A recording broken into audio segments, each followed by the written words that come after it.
Welcome to another 21 Hats Dashboard. I'm here with Shawn Busse, who is CEO and founder of Kinesis, which is based in Portland, Oregon, and works with small businesses on marketing, culture, and strategy.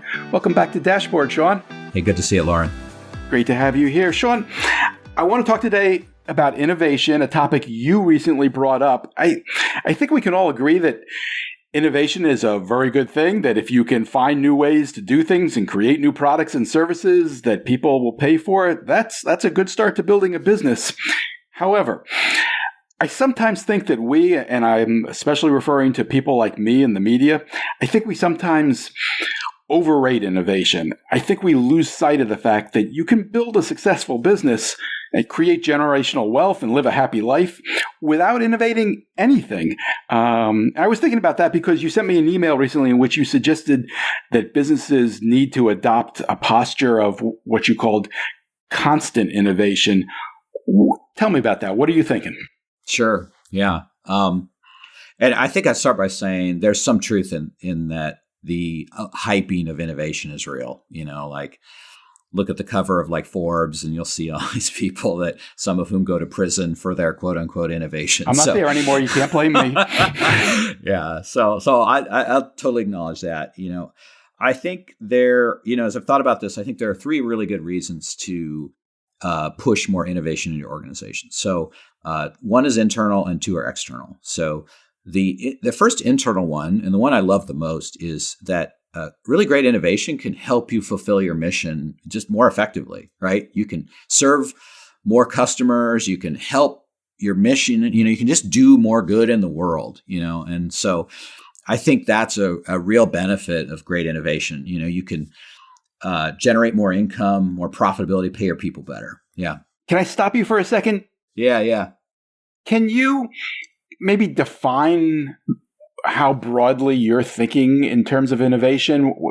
When you say that, is innovation a product we've never seen before or a process that a business uses to operate more efficiently?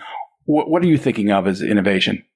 Yeah, I have a very broad definition of innovation. So I tend to think of it as the offering itself, how you bring that offering to market, how you service your customers. All of those things are great places to find innovation. And I can, aside from the reasons that, I can say like I like to use in marketing, there's a concept of the 4 Ps. This is kind of an old idea, but I think it's still pretty relevant, right? Which is that, the 4 Ps are product, price, position, and promotion.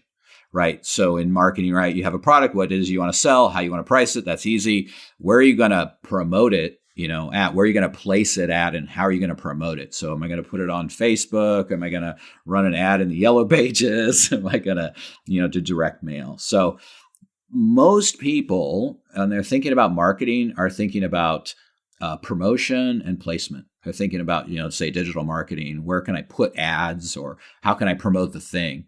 Very few people actually look at the product and the price. And I actually think that's a place of tremendous potential for innovation. That's been my experience with the small businesses and the owner-run businesses that we service. And so good example, right? So I know a guy here locally that runs a hops business, right? It's a commodity, right? Hops for brewing beer. And he's like 4th generation, which is pretty remarkable to kind of make something last that long. And, to his credit, he innovated a couple things. One is he pelletized the hops, which is like a thing that wasn't being done. So they became a smaller unit, easier to ship, easier to get to people, which then also enabled him to make smaller packages that he could sell instead of, giant containers of hops. So he's decommoditizing himself, right? He's changing the fundamental product from like a giant bin full of hops to these tiny little pellets, which can be bought in small amounts, which just so happens to work really well with a craft brewer mindset, right? We saw the rise of craft brewing. What a cool thing, right? Innovating the product, how it's sold, escaping the commodity trap, providing greater value to the customer so you don't have to buy huge packages. You can buy small amounts and run experiments on new beer. So that's a really good example of like small business innovation, not sticking to what's known. That's a great example. Do you know what drove that innovation? I mean, was the company successful before, or did it have to find a way to do something differently? My guess is like he's a smart guy. I really like Blake a lot. And my guess, I haven't asked him, I'd love to have this conversation, but my guess is, he's my age, Gen X guy. He witnessed, sort of the rise of globalization, and he probably saw there's no reason people can't buy hops from China or from Canada or from Mexico, right? So you're going to have, price pressure on my product. I could see that being a thing. He also might have like paid attention to the marketplace and realized that the craft brewing phenomenon was really taking off. And that's another thing, where I like the 4 Ps as a place of inspiration for innovation. I also like customers. I love interviewing customers and figuring out what they're doing and how they're thinking and what's frustrating them. And he might have had those conversations. He's like, talking to a brewer is like, dude, I don't need 10,000 pounds of hops. I need like 50, right? And I literally can't buy 50 pounds, so, and then he probably thought about it and, so hard to say with him, but, paying attention is a big part of it. The customer thing is really interesting. How often do you see businesses really taking the time to talk to customers and understand their needs? I mean, this is going to sound crazy to you, but in like 25 years of doing this work, I have never interviewed a potential client and had them say to me, we have a diligent process we use to interview our customers and learn from them on an ongoing basis. Most people don't even talk to their customers like in any kind of like meaningful way. It's kind of a secret trick of mine in the sales process. I'll say, so when was the last time you really sat down and interviewed your customers? It's not a secret anymore, Shawn. It's great because people look at me and they realize in that instant, it's something they should have been doing and they haven't been doing it. And I think why that is, you can have very successful businesses who don't do this. I think a lot of entrepreneurs, when they get their start, they actually are listening to the market. They're paying a lot of attention. Maybe they were in the market and something about it frustrated them. And so they started something new. Their business was an innovation, right? From the get-go. And what happens is over time, that momentum of that initial innovation builds and builds and builds, and they build a great business. But then the market does catch up to you, right? And people start doing what you do. And they sort of forget like the power of that creation, of building something, because they're kind of fixated on operational excellence and kind of perfecting the doing of the work. And so it's helpful to have somebody from the outside like me, say to them, hey, what about this? Or have you thought about that? Or let's go talk to your customers. And from there can come really cool new ways forward. Yeah. That makes a lot of sense. And I get exactly what you mean now by constant innovation. For example, like your hops guy, clearly anybody else in the business could do the same thing. So if he wants to keep being on the leading edge, he's got to find other ways. And clearly that's what you're talking about. But I wonder, I feel like I see a lot of businesses where this is not really relevant to what they're doing. I mean, there's no world in which this isn't a good thing, where if you can innovate, you should innovate. But I think you can also build a pretty strong business without it. I mean, do you need to reinvent landscaping to have a successful landscaping business?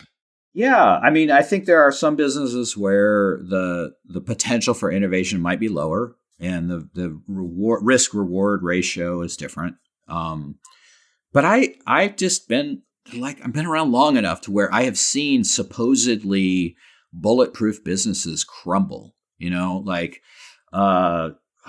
commercial real estate, here in Portland, Oregon. If you were in commercial real estate, you were absolutely the smartest guy in the room, or at least your P&L said you were.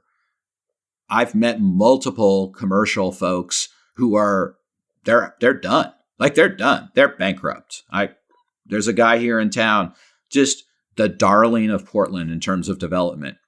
He's done. He's moved to New York and is starting a new life, and I just think that this gets me to kind of the three reasons of innovation. One was, kind of like fulfill your mission, pay your people better, take home more money, have a more calm business. That's a really good reason to do innovation.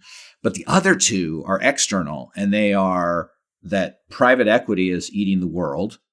So you might be that landscaper. And if private equity turns its sight on like local landscaping companies, your life is going to get a lot harder, right? And if you're just like everybody else in the market, actually private equity is going to bring innovations into that space. It's going to make your life more difficult. I've seen this happen with the HVAC industry, the plumbing industry, the dental industry, the veterinary industry. I mean, I keep going on, right? Like, so those guys are devouring the world.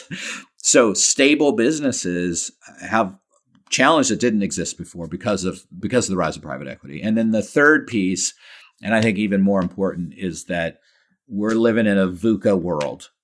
So VUCA's an acronym for volatility, uncertainty, complexity, and ambiguity. So things that were reliable and we could count on for years are just less so. And that rate of change is increasing and the impact of change is increasing. And we all know this from the pandemic. That's the most drastic example. But there's plenty of other, examples of how traditional businesses can be just totally disrupted through technology or globalization or politics and so forth. So these are all really good reasons to be innovative. I think of those poor business owners out there, though, who are having a hard enough time doing what they do. And now you're telling them that they have another role that they maybe haven't really been thinking about. And 22 hats. 22 hats, exactly. 22 hats. Do you believe any business can be innovative? Yeah, I do. I've seen, quote unquote, there's this whole term out there I hate, which is boring businesses. And that's often a euphemism for blue collar businesses. I've seen amazing innovation in HVAC companies. I have a former client that innovated a really cool way to recycle furnace filters and turn them into biomass energy. And that innovation in itself enabled him to get clients like the size and scale of Nike that he never could have gotten in the past. So it's a boring business. We're ducting air in and out of a building and heating it and cooling it. And, he came up with a really, really cool innovation that helped his business in such tremendous ways. It shifted him from I am one of many responding to RFPs to I am the only one who can offer this service. And so you're going to negotiate with me for a fixed price, which I'm competing with no one else. You're either working with me or you're not, so it was just profound, just the way that's worked. And so again, product price, right? He's innovating on product, what he's selling, to actually win on price as well. He's not using promotion and placement. He's not focused on those things. So, yeah. So if somebody listening to this podcast is buying this and thinking, you know what, this is not something I've been focusing on, but I should. Do you have any thoughts on how someone should get started? Do you need to create an R&D department within your business? What are the first steps?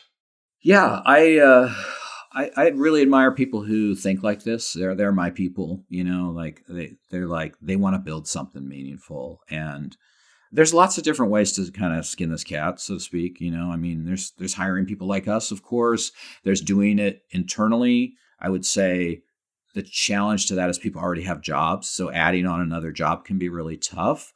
But if you want to do that kind of work, I would say find ways to talk to customers, set aside a space to dream, right? To dream what's possible, to take off that operations hat, take off that, performance hat, and just think, what could the business be? What is our vision for the future? And I think visioning as a process is a really good way to start to be more innovative. And And then, if you want to like stress test ideas, I think it's good to have, peers who are outside of your industry, because your industry people will tend to want to fall back on best practices and things that have already been done.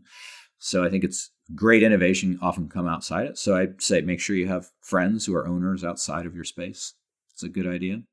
One last thing, I would just say this gets into kind of the realm of strategy, which is one of those words like marketing that there's no agreement on.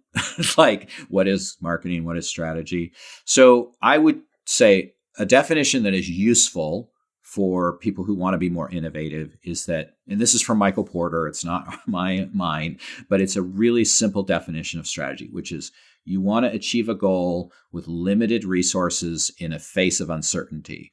So to stress test strategy, and also I think to stress test innovation, there's like key ideas is that it's uncertain. There is risk. You have to make an investment. And that investment isn't just money, but it's often creativity. And that is really different than business's best practices. And then the last piece I would say is really good innovation, also really good strategy. You're measuring it in terms of its exponential potential. That if the thing you're doing is kind of producing 1, 1.2, 1.3, 1.5, 2, 2.1, 2. Like that's a linear ROI. It's probably not innovation. It's probably not strategy. And the measurement of good strategy and of good innovation in my mind is like, it's a 1, a 1, a 1, 1.2, 2, 4, 8, 12. Like that the curve looks like that. That's been my experience, and it usually takes longer for that to manifest. Can you anticipate that in the early days? That's the rub, right? Like, I think people who are good at strategy and innovation have a better sense of what has the potential to do that. And that's a unique mind. I mean, that usually is a founder, is an entrepreneur, or it's somebody who's creative. It's if you follow music, it's Rick Rubin, right? Like it's a profound producer who says, "Hey, Johnny Cash, I know you're a great musician, but that note you just played there, try more of that." Right? Or, he talks to Bono of U2. "Hey, you know what? Why don't you two play that harmony together instead of you doing that and you doing that?" Right? So like people who have that skill of like seeing what's possible there's very few of them in the population. They're usually business owners or, doing something creative in like music or the arts. Yeah. Well, you did emphasize that there's risk in this. Have you seen it go awry? Have you seen businesses that tried to be innovative? And I'm wondering if there's any guide rails you can suggest to avoid the bad examples you've seen.